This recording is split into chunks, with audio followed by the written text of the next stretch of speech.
of who we have on the call, I'll allow everyone to just unmute themselves and say hello. Myself, I'm from UBC Sauder. I work with the JD MBA program, but more so on the MBA side, doing recruitment and supporting the team that does all of our RHL programs. And Gareth, do you want to just unmute yourself and say hello real briefly? Yeah, hi, my name is Gareth Coghlan. My title is Manager Enrollment Services, and I work in the JD Admissions Recruitment Department at the Peter A. Allard School of Law. Fantastic. Thanks, Gareth. And then Gray will kind of insert you in throughout, but do you want to say hello and introduce yourself, maybe what part of the program you're in, a little intro? Yeah. Hi, everyone. My name is Gray. I am from Toronto, Ontario, currently sitting in my family's home. I'm back for the 2L law firm recruit this week in Toronto, and I am almost just a little bit beyond halfway done the program. So I'm in my third year of the combined 4-year program, and very excited to answer questions today. Fantastic. And Gray, I'll just get you to follow up because we want to intersperse some questions throughout before we get into the information part. It would be really interesting to just hear a bit on what led you to decide to pursue both professional graduate programs, both the JD and the MBA at the same time. Yeah, for me, I have kind of an unconventional journey to the program. I think not that perhaps there is no conventional journey, but my undergrad degree was in music theater, so very, very different than law and business. COVID hit, the theater industry shut down, and I just decided to take some time to reflect and pivot in my career. And I was looking for a degree that was versatile enough to open up a couple of opportunities. And the law degree is a very diverse degree, and I didn't decide to pursue the joint degree until I was actually in first year of law school. So I know everyone that we pulled earlier was either undergrad or working professionally. So I still believe, Gareth and Nicole, correct me if I'm wrong, but I still believe you can apply in your first year as well as apply to the both at the same time. So for me, the law degree was always kind of the first choice. And again, it was just a diverse degree. And as someone who wasn't sure necessarily what I wanted to do with my career, it was very kind of appealing in that sense that it opened up a lot of doors and provides you with a lot of skills that are transferable to a lot of different careers and industries. And then in first year, adding on that MBA was again more. It was a way for me to open up even more doors, and then I can talk about kind of how that all played out and the value that those two degrees have added to my schooling and career. I'm sure later on, but that was kind of how I landed there. Fantastic! Thanks so much. Great to hear about your pathway and the kind of start of your journey. So we'll move on for Gareth. There you go. All right, yeah. So I'll just go into the law portion of the degree now. If you go on to the next slide, Nicole, there we go. So I just have a couple slides. It'll be just a very high level overview of the JD degree and the admission requirements. There you go. So we have a very innovative faculty who have gained international recognition for their contributions, a very supportive environment with mentoring, advising, a well-being counselor, clubs, and student-led events.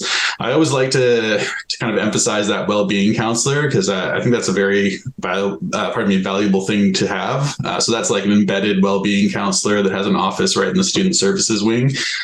She does a lot of stuff throughout the year, like sessions about maintaining mental health and well-being and that sort of thing. But students can also visit her for one-on-one appointments. So if you're ever feeling stressed out or anything like that, then there's someone right there for you to talk to. We have a very strong experiential learning program that includes clinics, externships, and mooting. The clinical program is sort of like a free legal advice program. There's lots of different clinics that specialize in different things. The main one is what we call our law student legal advice program. And the concept is essentially that you as a student can give free legal advice to people who need it and get credit toward your degree and also fulfill what we call our experiential learning requirement. This is just a fancy way of saying that you need to get some hands-on experience before you graduate. And externships, so things like judicial externships. We have a corporate counsel externship where you can learn under the the watch of professionals and kind of see what they do in their day-to-day work, and mooting, which is sort of like I compare it to sort of like a debating competition, but it's supposed to simulate court proceedings essentially. There's competitive moots where our students compete against law students from other schools in Canada. So it's quite fun. And also, I don't have it listed here, but there's also courses on topics like dispute resolution, trial advocacy, and that sort of thing. So lots of opportunities to get kind of practical experience before you graduate. And on that note, we also have a dedicated career services office that hosts recruiting events, and they'll assist students to recognize career options and build the skills necessary to meet career goals. So one of the big things that a lot of our students have to do after they graduate is what's called articles, which is sort of like the licensing process. You have to do that in order to practice law in Canada. And as part of that, you have to essentially kind of work at a law firm, almost kind of like an internship, but there's a whole hiring process to it. So yeah, one of the things our career services office does is they'll help you get an articling position when you graduate. And they'll help with other things like, jobs while you're in law school and that sort of thing. Our school has identified strengths in business law, environmental and natural resource law, social justice, Indigenous legal studies, feminist legal studies, and Asian legal studies. Obviously, we offer courses on a broad range of topics, but those are just sort of the things that we're known for. And so I'll just go into the kind of a high-level view of the application requirements here. So there's three major components for the general category. The first one, sort of the holistic portion, is the personal statement. And this is just sort of your opportunity to present us with more information about yourself and why you're interested in our school. The way that our school does it is that we pose three questions on the application. This is sort of our attempt to get particular information out of you. They're open-ended questions. For each one, you get a few hundred words. But, as I said, the goal is to kind of learn more about kind of who you are and what you're all about. We look at your undergraduate GPA. So that would be your cumulative GPA from your first undergraduate degree. Our school excludes some credits. So if you're in your final year or if you've graduated, we exclude your 12 worst credits. So that usually works out to your 4 worst letter grades, just kind of taken out of the calculations. I'd also like to note, if you're in the third year of your degree, which you are allowed to apply at that point, we exclude 6 credits instead of the usual 12. And then there's the LSAT, the Law School Admissions Test. So this is a fairly major component, and if you're applying to almost any Canadian law school in Canada, will require this. Our school only takes the highest score. So if you've taken it multiple times, we are just using the best of those attempts. You should note that LSAC, LSAC, the Law School Admissions Council, they're the ones who administer the test. They have some limitations to how many times you can take it, which I have listed here. 3 attempts per testing year, 5 attempts for every 5 years. And I think it's also 7 per lifetime. I don't think I've ever known someone to take the test 7 times. That seems a bit intense, but it's important to note that. And we will consider the January writing. So that's significant because our deadline for applications is December 1st every year. But as long as you get your application and your documents in by December 1st, you can actually then take the LSAT the following month. So we will accept that for the current cycle. So I've got an example there. If you're applying for September 2024 entry, you can take the January 2024 writing of the LSATs. The LSAT, it's mostly a multiple choice exam, but there is kind of a writing sample portion to it. And I just have it noted there that you have to get that in by January 31st. The main component of the test is usually kind of somewhere in the middle of the month, usually on the Saturday. Next slide, please. And yeah, our timeline, as I said, December 1st is our application deadline. All documents must be in by that point as well. So applications are currently open. We open them up in September. And we will accept the January writing of the LSAT. We start giving out offers as early as kind of the first week of December, but we sort of do a rolling admissions thing. So we'll send out a few offers kind of initially in December, but then we'll send a few more out in the new year and so on and so on. We usually don't fully fill the class until around May or June. And then at that point, we establish a wait list. And that covers my portion of the presentation. And I'll just put in a brief note here because it sounds like we have a lot of people who might be considering applying for both the JD and the MBA at the exact same time, or maybe they want to start with the JD and then enter in. But it's really just about matching up. If you wanted to apply for both at the same time, you apply to both. And then you indicate in those applications that you're applying for the other. And so then we can be in communication and really coordinate our response. So that's just helpful to know. So just going on to a bit of the structure and kind of the benefit and the value of doing both programs at the same time. You're really getting both perspectives of business and law, and I'm sure Gray and some of our other students can really speak to that as well. But here's how we kind of structure it. So it starts off in year one, it's really focused on that light blue portion you can see there. That's really the JD programming. So really just immersed in and embedded within the Allard kind of curriculum. And then as you can see, getting to the end of August is when you would switch over and focus on the MBA. That last week of August in your first year would be focused on the opening week, which is basically our intensive orientation and kind of onboarding that we do for all of our students entering into the MBA program. And then moving into year two, it's again solely focused almost exclusively on the MBA program on that side of things. So in year two, it's kind of focusing on the foundational courses for the MBA, case days and consulting projects that are really built in. And then leading into the spring and kind of the new year in that second year is when you get more into the track and thematic courses, which I'll touch on briefly. As well as the global immersion experience, which we can chat about a little bit more as well, which is a really exciting part of the MBA program. In the summertime of your second year is when you're focused on a summer experience related to the MBA. So either an internship, entrepreneurial project, or industry project. And this is something that's built in and required out of the MBA. And then that's also the time when you'd be applying for your articling position, which is would be happening after year three. So that's kind of the first two phases of the degree. And then in year 3 and 4, it gets a little bit more blended, as you can see. So there's both pieces from JD programming with the upper curriculum, as well as more of your kind of elective credits for the MBA, and a lot more pieces that are kind of interspersed within that. Leading up to kind of the final year. And again, Gray, I'd be really curious to hear some perspectives on how this kind of feels and looks, but it really is that year 1, year 2, and then 3rd and 4th year are really kind of trying to kind of tie all those pieces together.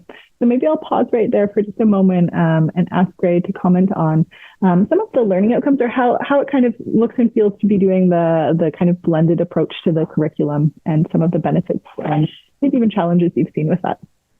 Yeah, there's a lot to talk about here, a lot of challenges. I feel like my first challenge right off the bat was because I worked professionally for 4 years before law school. So there was a learning curve there entering 1L of law school. And then there was a second learning curve transitioning from law school to the MBA. They are very, very different programs. In terms of kind of how you approach them academically. So in 1L, it's very much independent, self-directed. You keep on top of your studies, you're keeping up with your readings, and you're not evaluated until the last month of that first semester in that December exam, and then evaluated at the end of the year in more exams. But it's very much 100% exam kind of focus. Versus the MBA, so transitioning from that kind of independent, self-directed work, and with 100% exam at the very end, the MBA is very much different in that it introduces group work, which brings with it a lot of different things depending on your personality. It's either good things or bad things, but it's very, very important and practical experience for sure. But there's tons of group work in the MBA and virtually no group work in 1L.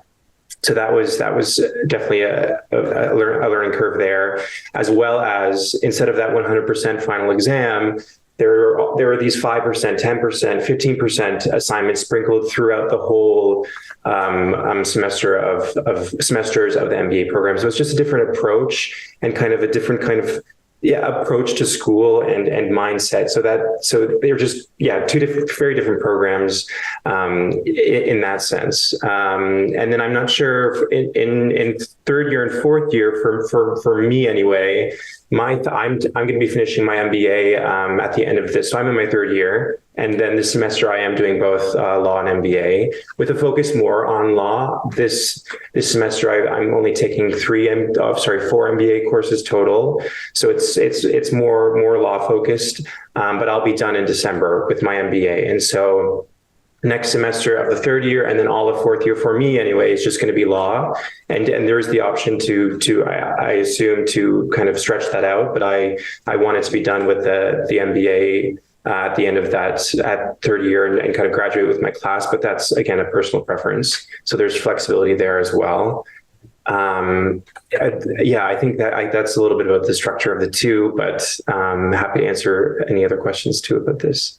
Yeah, that sounds great. I really appreciate the insights you're sharing and kind of that almost like advice of if someone's going into this program, that flexibility and the almost two transitions. Yeah, if you're not coming from kind of an academic space right now, some folks on the call are currently working full time, and that is an adjustment to go back into that student mindset, but also the two different kind of approaches to the way the programs are run, and being able to kind of adapt and be flexible to navigate those is a really important point. Yeah.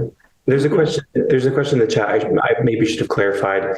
I'm assuming everybody knows what 1L is, but why would you? 1L is, first year of, so in the law program, there's 1L, 2L, 3L, which correspond to first year, second year, and third year.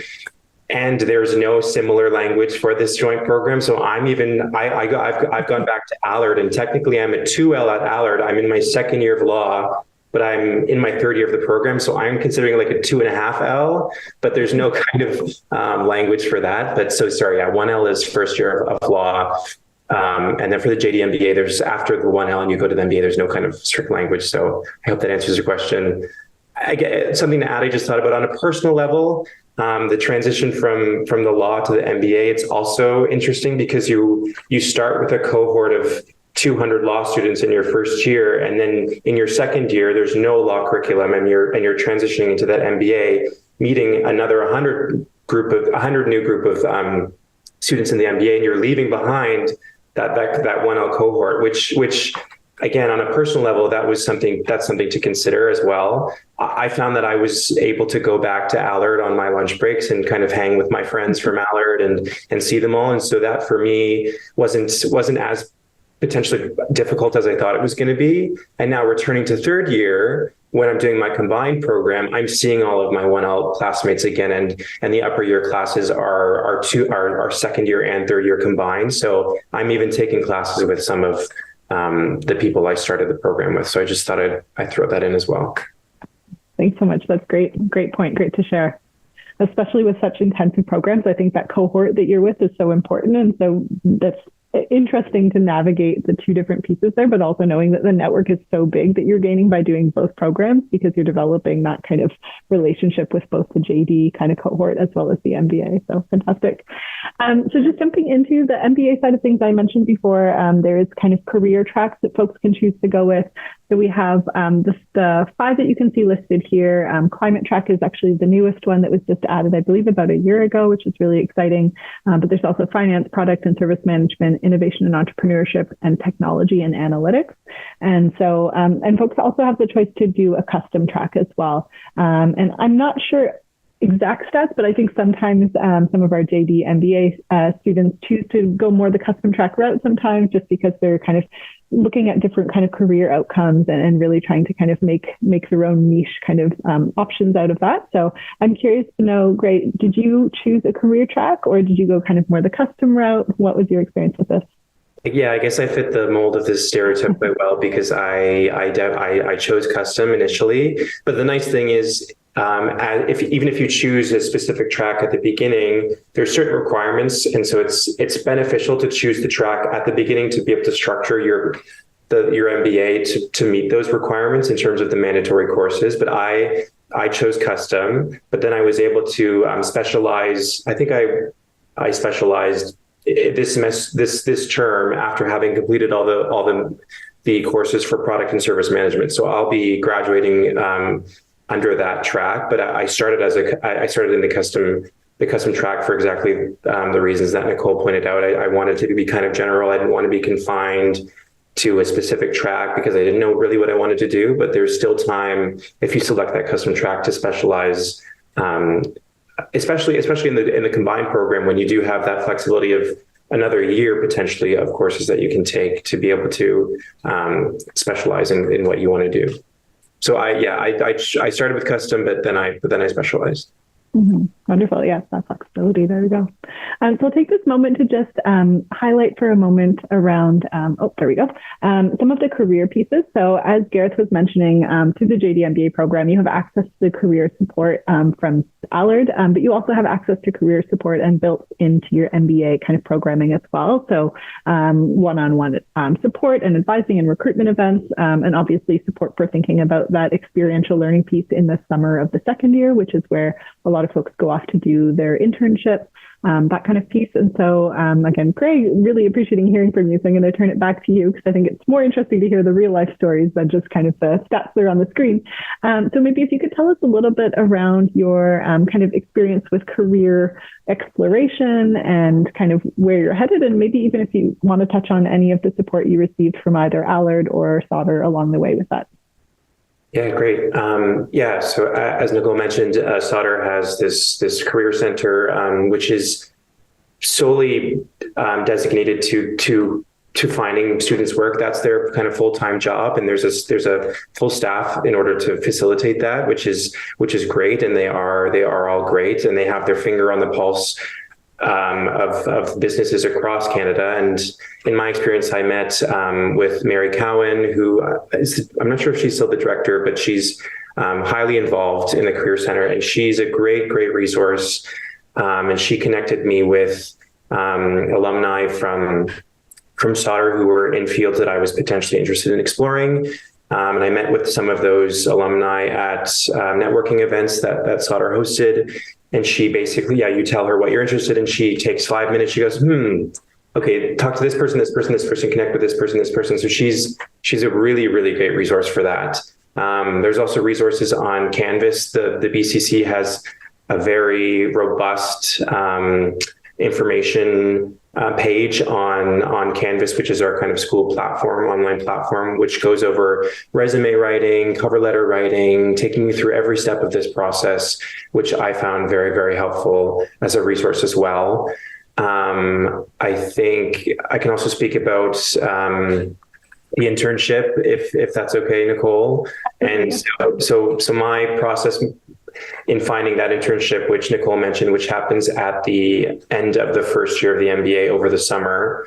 So people approach that differently, but again, there's a lot of support from the BCC in terms of giving those networking opportunities to students and allowing them to explore what they're interested in. Coming from a theater background, Mary did connect me with some media and entertainment alumni who worked in Vancouver, but I also kind of wanted to do some exploration on my own, and that's encouraged. If you have a specific interest, you're encouraged to explore that as well. So I was able to self-source an internship for that summer by reaching out to just people I had worked with in the past.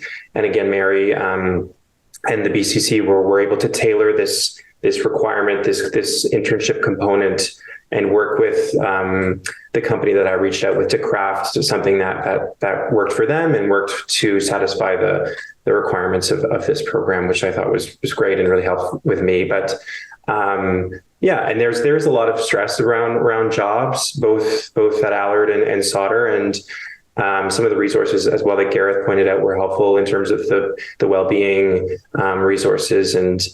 And again, these two career centers, both at Sauder and Peter, are there to support you in every step of this journey. And I did find that I could go to them with any kind of questions, and that's the kind of sentiment of my colleagues and classmates as well. So if there's more specific questions, I'd love to talk about that at the end, maybe about specific steps along this process of finding an internship, because obviously jobs are on everyone's mind. So yeah, happy to share about that too. Absolutely. Perfect. Thanks so much. That's great. So I'll just take a brief moment to also mention and maybe highlight some of the international opportunities through the MBA portion of the JD MBA. And I know there's also exchange opportunities too on the Allard side. So maybe we can kind of blend both of those kind of topics.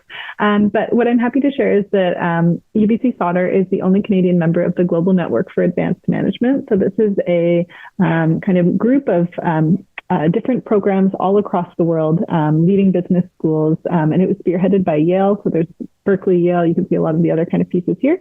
And what it does is it allows access to our students to take courses through those partner schools. There's a few different pieces. I think it would require, some of them require shorter term, but travel experiences as well, where people can go and do a week of credits and do a course that's maybe specific to that region, or that school has like an area of focus. So I know Sauder has done pieces for other schools around sustainability, which is a big kind of expertise for our institution, but there's a lot of regional and topical based courses that folks can take for credit, either virtually or in person through GNAM. But there's also a really great opportunity through the MBA where we have a global immersion experience, the GIE, and that's actually built into the program in February of the kind of first part of the MBA. And so that's where folks go with a small group of their classmates, and they go to one of normally 3 or 4 cities around the world and work with a company there to provide some solutions, basically to do a consulting type of project, working with them both before and then when they actually arrive for that 2-week trip to be kind of working on pieces there. And I know a lot of people talk about it as a highlight of both bonding with their cohort as well as a really amazing experience to gain that international perspective. So great, over to you. I'm curious to hear anything and everything about your experience with international pieces. I know we were just talking, you're considering an exchange perhaps. So yeah, anything you want to touch on in terms of international with the JD MBA would be great. Yeah, great. So as Nicole mentioned, the GIE is kind of woven into the curriculum of Sauder. The GNAM I didn't actually get a chance to do because of the joint degree. Actually, I had some courses over that week, so I wasn't able to do that. But I had a lot of colleagues who participated in that, who have all just come back from all over the world, and they usually, in both the GIE and GNAM, it's kind of that week or 2 weeks that you have dedicated to the curriculum, they tack on usually that reading week between terms. So you're able to stay in these amazing countries after you've completed kind of the curriculum aspect of the course. And that's what I did. In February, I was in Madrid. And so I spent 2 weeks in Madrid, which was amazing. And then the third week after that, those 2 weeks was a reading week. And so I just traveled around Spain and Portugal and Europe, which is really cool. But you have the option to come back after those 2 weeks as well.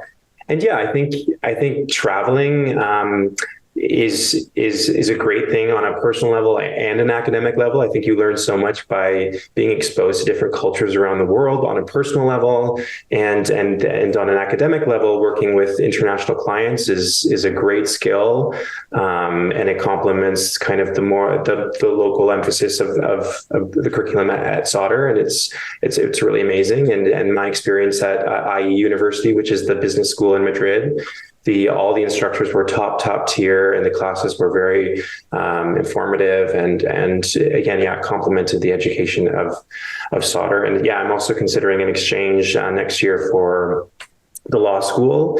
And I can't really speak about that because that's hopefully next year, but these opportunities are vast in terms of being able to explore the world with the school and be exposed to these different opportunities, which are great. So fantastic. Thanks so much, Gray. And I'll just put in one extra point too, in particularly in the MBA program, diversity in terms of both professional background and experience, as well as from different regions, is something that's really highly valued.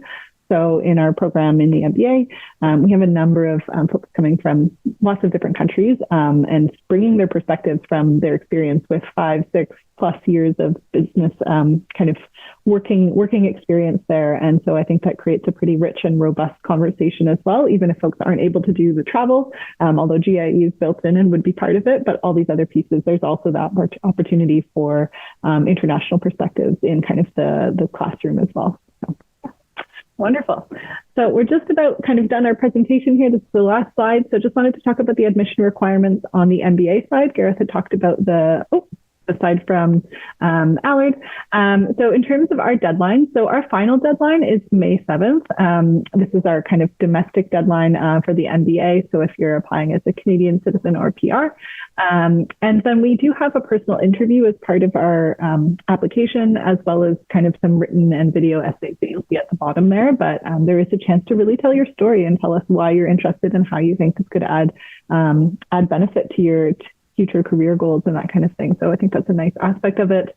In terms of work experience, we understand typically for our MBA, folks that are just applying for that program, we ask for at least 2 years work experience, but we understand for the JD MBA, that's not always the scenario for folks coming into a JD program. So although no minimum work experience is required, having some is definitely helpful, and I think can really add a richness to the experience that folks have, especially in the MBA part of the conversations, knowing that there's a lot of folks there who are well into their career and being able to kind of contribute in a way that you feel kind of you're adding your own perspectives that you've experienced from your own career. So not a requirement, but it definitely helps.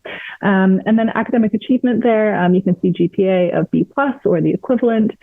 We do look for a GMAT or GRE score, but particularly for folks that are doing the JD MBA, if they have their LSAT score and obviously are accepted into the JD side of things, and the LSAT score is approved by or accepted by Allard, if you have a quantitative background and if you have some courses that you've done in your undergrad or maybe another degree that are heavily sided towards quant, you may be eligible for a waiver. So you're welcome to contact me after and we can always chat about that too. But I know that's something folks generally are quite curious about. And then we do look for 2 references at least, as well as the other pieces there that you can see too. So I know there was a question in the chat about LSAT prep, and I imagine there might be some questions around your experience, Gray, with getting into both programs. So maybe we can take a pause to see and hear your perspectives on that kind of general topic. Yeah, for sure.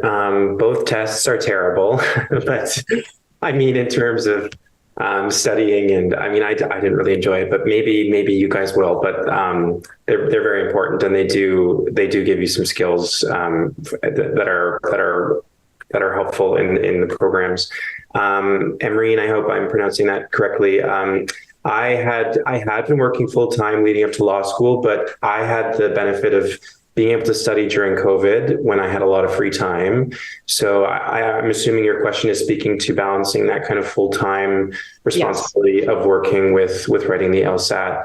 I think, again, that's not my experience, but I think if starting as early as you can is helpful. I know I gave myself about 3 months without a full-time job. And I know friends who kind of didn't even have full-time jobs and crammed. And I think there is a correlation between kind of the amount of time you were able to prep and your score on the LSAT. I think it really is something that you can get better at, because I'm not sure how much research you've done, but in my books anyway, it always talks about do a test before even studying, see what your mark is, and then see how that score progresses. And it was true for me. I think I was bumped at least 15 points from when I originally started. And that, I think, was a result of kind of the amount of practice and effort that I put into it, because it is something that you can actively get better at. It is. I'm kind of living proof of that. And so my advice for balancing other commitments would just be starting as early as possible, so you can put in that work that I think is necessary to see a good score. Other than that, I'm not too sure, Emerine. Yeah, again, that answers my question. Okay, great. Thank you. Yeah, of course. So just, I guess, planning ahead and kind of knowing when you're going to write and really blocking off some time and trying to balance those responsibilities, which are going to be tough in the moment. But yeah, I think that effort will pay off. And in terms of the GMAT, so I unfortunately was not, I didn't qualify for the waiver, so I had to write both. But which is fine, because there is a lot of overlap. So I spent a significantly less amount of time studying for the GMAT, because there is overlap of the reading comprehension and the logical reasoning sections. And in my experience writing those 2 sections in the GMAT, this may be a personal opinion, but I feel like they were easier on the GMAT and a bit more difficult, those sections on the LSAT. So the LSAT kind of over prepares you for those sections, in my opinion. I don't want to speak on behalf of everyone there, but so when I was writing the GMAT, I also was able to have the luxury of studying for the GMAT the next summer, because I applied to the MBA after that first year of law. So I wasn't writing them at the same time. Although thinking back now, I don't think it would have been that much more effort because of the overlapping sections. You would just have to kind of brush up on the quantitative side, which I definitely did, because I hadn't really looked at math at all since high school. And again, it was helpful to brush up on those skills and the skills for the quantitative section. And it says, I brought up my GMAT books, so I wasn't sure if anyone's, this is what I use. I just got the official like GMAT books, and they're smaller than the LSAT books, which is always a good sign. But and brushing up on those quantitative skills did help me in the MBA, and I think it's just beneficial prep for the program. Anything else you can talk about? For me, one of the hardest parts of the MBA admission process anyway was the personal interview. I think I went into it kind of blindly because I never really done an admissions interview before or kind of professional interviews, and I was underprepared, I found. And they ask a lot of behavioral questions, so I didn't really have the experiences that related to those questions. The kind of weakness, what's your biggest weakness? How do you overcome that? Name a time you worked in a group. Those kinds of general behavioral questions. I wasn't prepared for those, so it was an awakening for sure. But I did end up getting in, so I must have said something right. But but I can answer more specific questions that people have about this process. I'm trying to think if I have anything else. I think there's a question here. Interview process. Yeah. So panel interview, who's conducting it? In my experience, I believe it's a third party, Nicole and Gareth. I think it's not run by anyone at Sauder. I think Sauder hires another company to do it outside of Sauder. So in my experience, it was one-on-one. I think it was about 40 minutes. And they were very nice and lovely. I just wasn't prepared for those behavioral questions, which I think you should be anticipating in those interviews, as well as job interviews as well. So it's good to just kind of have those experiences to speak about for any kind of interview. So yeah, any other specific questions about this, I'm happy to talk about it, but just kind of general opinions. Yeah, and I'll just reiterate, Gray, you're right. It's a one-on-one for our interviews for the MBA admissions side of the JD MBA, and they're folks that are connected to the school that kind of are very familiar with the programs as well, but have that industry experience as well, so really can understand how this might really impact and the contributions folks can make towards both the cohort as well as an alum. It is an interview. It is good. We always recommend folks prepare, but really knowing that we're looking for folks who are able to be reflective about their journey, who are self-aware, who can kind of speak to the why and the what, and show that they kind of have an understanding of what the program is and what they would be getting into is really important. So absolutely. And I'm glad you made it through. I know those situations can be a little bit stressful, but and also beneficial in the end, similar to writing the GMAT too. I know for folks that come from less of a quantitative background, if they haven't done maybe like business or sciences or anything like that is really important, because there is finance, there is accounting as part of the MBA, and we want folks to be able to manage it. So getting up to speed on getting your kind of quant skills kind of in motion and practiced and demonstrated through that GMAT is always very helpful. So perfect. I'm just going to move to my last slide, which is really just to say, let's answer some questions. So I'm going to stop sharing so we can maybe see some more faces for those that have videos on. We have quite a bit of time. We have about 15 minutes for Q&A. So if you'd like to unmute yourself, you can raise your hand if you want, but I think there's a small enough group, we should be okay. Or feel free to throw something in the chat. I'm really looking forward to hearing from all of you. Yeah, I do see a question in the chat, and I'm not sure if I'm pronouncing that correctly. Please correct me if I'm wrong. So a question about if I could go back to my undergrad, is there anything I could do to prep for the LSAT GMAT and submitting my application? Again, maybe this goes back to a question I asked earlier, is for me, the biggest part of the LSAT and my success in writing these tests was giving myself enough time, like really to kind of plan ahead. If you can know when those admissions deadlines are, give yourself a couple opportunities to potentially write the test a couple times if needed. I think that's super important. Have the time to put the work in that you want to be successful in those tests. In terms of my undergrad, my undergrad was in music theater, so that wasn't really going to be helping me much.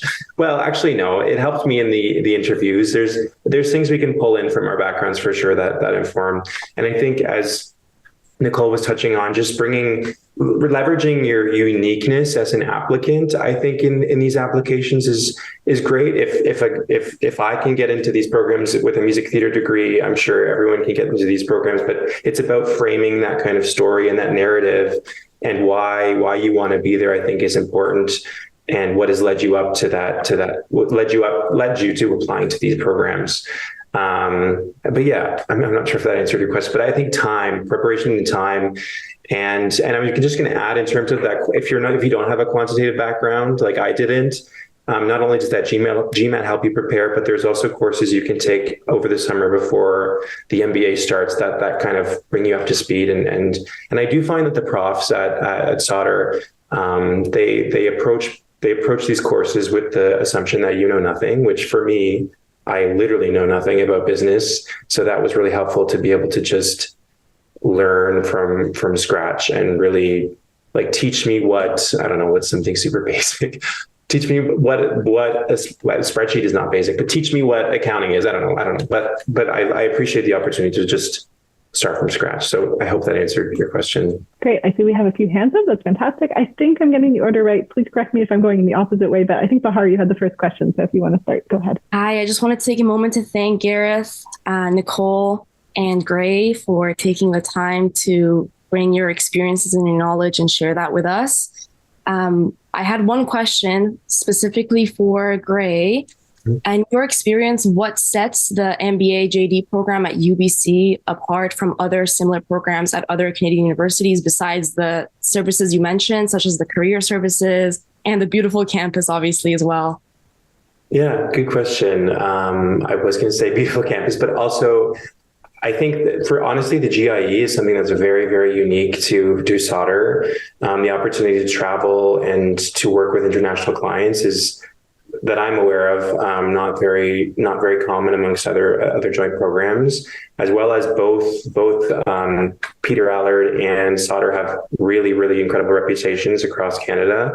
And having gone through this recruitment process over the last 3 days in Toronto, the center of business and law, my joint degree is very, very valuable and highly regarded in Toronto. And that transition to move back from West Coast to East Coast back to Toronto, again, in the center of these two industries in Canada, everyone was, and I got comments that saying, "Oh, Peter Allard's a great program. Sauder's a great program." And so that kind of sets it apart for me.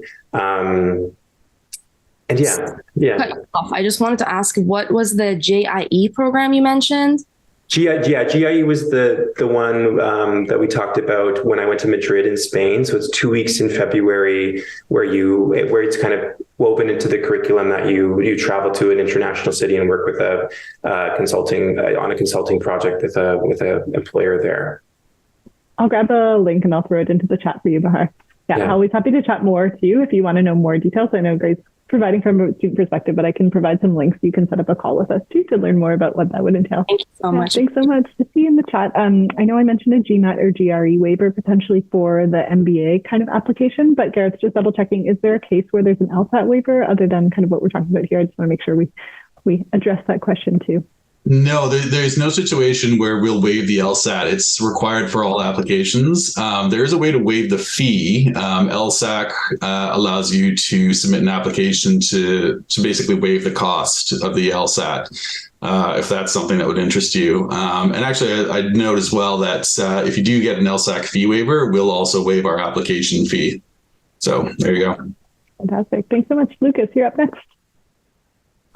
Yeah, perfect. Appreciate you all taking the time today to talk to us. And Gray, I had a question.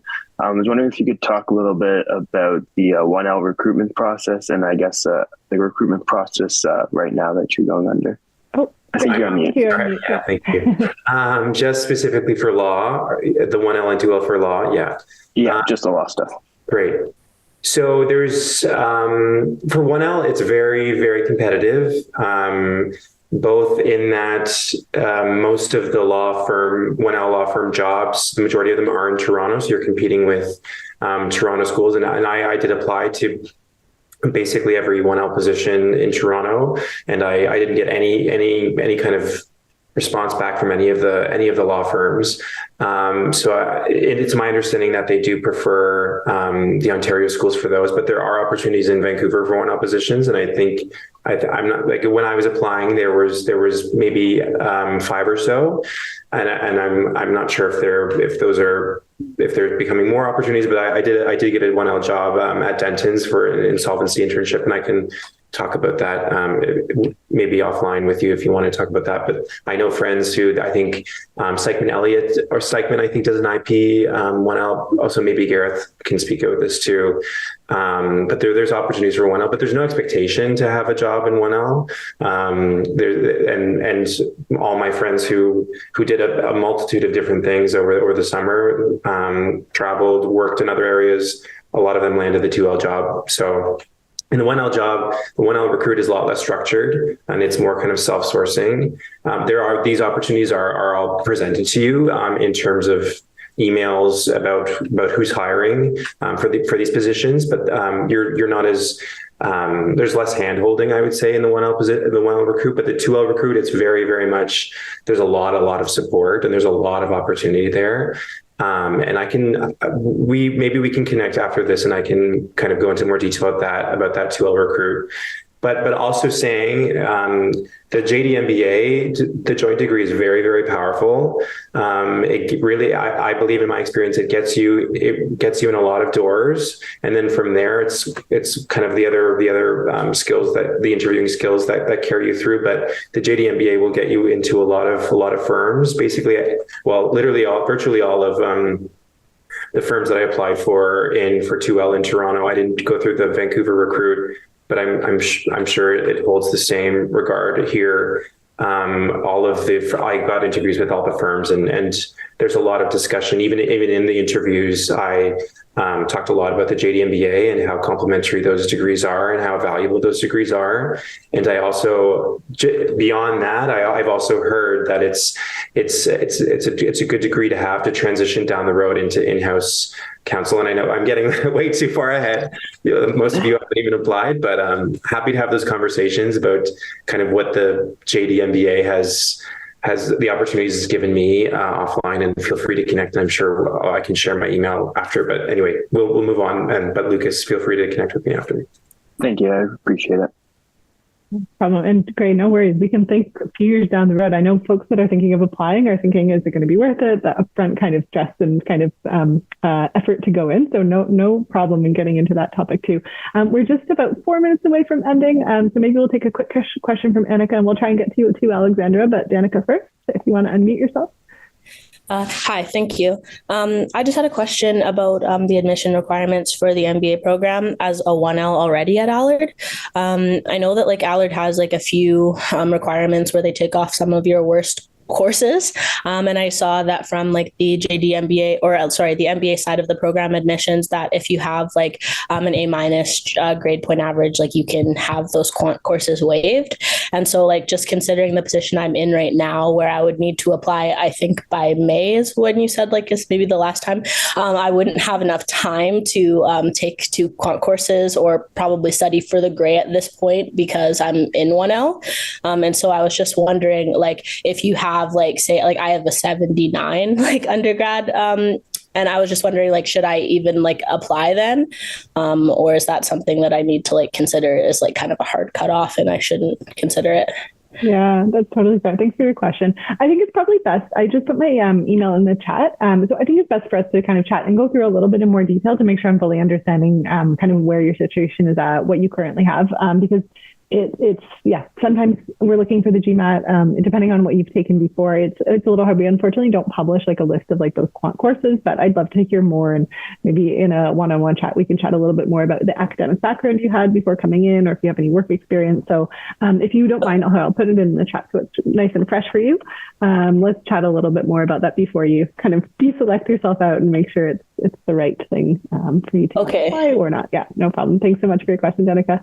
I think there's one more question from Alexandra. We have time for a quick one. Do you want to unmute yourself? I saw you put your hand down, or maybe it just naturally did it for you because you timed out. I just lowered my hand down. Good afternoon, everyone. So I just want to ask if it is highly possible to take this program part-time. I have been working since since graduating from college, and I don't think I can afford to, lose my full-time job. especially with my employment in this company. So I'm wondering if it's okay to just extend the program length and just enroll in, probably 4 courses per term and just take it part-time. So I'll just speak to the MBA side of things. It's unfortunately not a part-time program. We do have like a professional MBA program that's part-time, that's kind of its own, but it's not combined with the JD. And that's really meant for folks who are pretty far down in their careers. Normally folks have at least 2 years, but more likely to like 7 or 8 or even more years than that of experience. But I'm wondering, you're probably thinking of both together. So my understanding is, it wouldn't be possible to unfortunately do the JD MBA part-time, but I'm not sure if Gareth wants to speak to kind of doing the JD part-time as its own program. So there is an option to do the JD part-time. I'm not sure how that would affect kind of the structure of the joint program. I suspect that would, if you're doing the joint program, I should admit, I don't think we've had a part-time request before for the program, so I'm not sure, but I suspect that it would make it very difficult to do the whole thing part-time. But normally, so with the JD program, I do know that you can start part-time and then shift later. So like, for example, they'll allow you to do first year part-time and then you can shift to full-time status at a later date. So potentially, since the first year is all law, no matter which route you take, you could potentially go part-time in your first year. But I suspect because of the way the program is structured, you'd have to shift to full-time after that. Okay. Thank you so much. No problem. No problem. Perfect. And I just need one last question I'll answer really quickly verbally. Personal statements to stand out from others. I'll speak from the MBA side. There's not one thing we're looking for, and that would honestly, we're looking for authenticity, who you are, sharing your story and self-reflection in a lot of those personal statements. So I'll just answer that one really quickly. But with that, we'll wrap up. I want to thank Gray for taking time. Congratulations on your exciting new job opportunity that you were telling us about in Toronto. And I hope you enjoy the rest of your trip. Appreciate you taking time. And Gareth as well, thank you so much for being here today to share perspectives from Allard's side too. Appreciate you all, the rest of y'all being here and for your great questions. And please don't hesitate to reach out as you consider and possibly put in your application. We are here to answer those questions and support you along the way. Thank you again and have a wonderful rest of your day. Thanks for coming, everyone.